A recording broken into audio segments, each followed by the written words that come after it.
Chiara Martini, vous participez au Chœur du Morvan et à la préparation d'une messe de Gounod qui est la messe de la Sainte-Cécile. Alors, vous avez origine d'Italie, vous avez été chanteuse dans plusieurs groupes, dans plusieurs orchestres en Italie.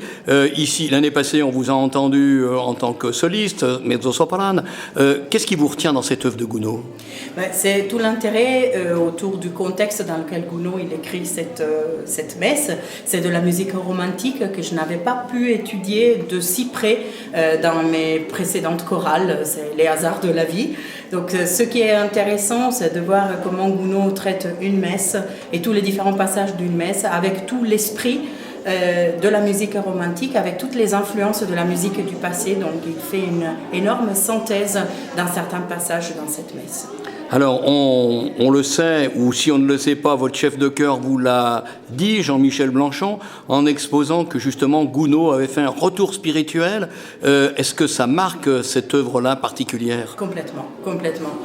Si Gounod associe certains accords ou il donne un certain esprit à différents passages de la messe, il le fait tout un lien avec les paroles des différentes prières qu'il est en train de mettre en musique. Donc ça, c'est très important.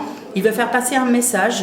Dans certains endroits, on trouve des influences justement qui viennent du grégorien ou qui viennent de la musique de la Renaissance, jusqu'à arriver à des passages un peu plus tournés vers l'opéra. Et tout ça, il ne le fait pas par hasard.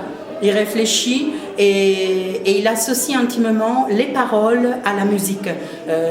Ça, c'est tout l'intérêt aussi d'étudier une œuvre comme celle de la messe de Sainte-Cécile de Gounod. Alors, est-ce qu'on peut dire que c'est une œuvre qui vous prend en quelque sorte aux tripes, aux entrailles ? Ah oui, complètement.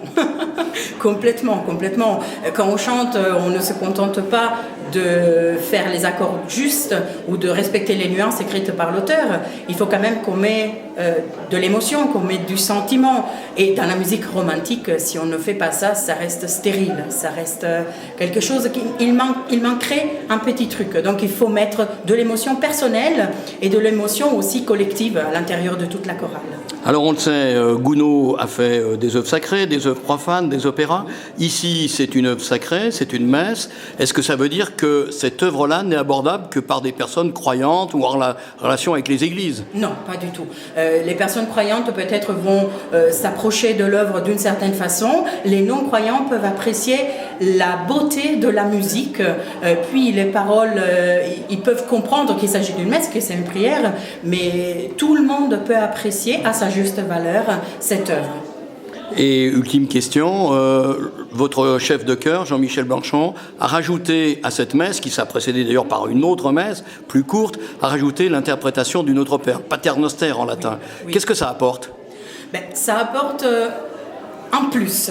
Ce n'est pas juste pour compléter un programme, ça apporte un plus, ça apporte une autre vision que Gounod a de la prière du Pater Noster, qui est absent de la messe de Sainte-Cécile.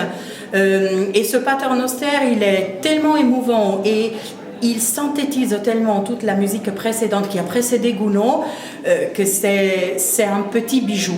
Il ne dure pas longtemps, mais c'est vraiment un bijou d'émotion, de musique, d'accords, et ça prend vraiment aux tripes. C'est ça tout l'intérêt de pouvoir affronter des œuvres différentes du même auteur.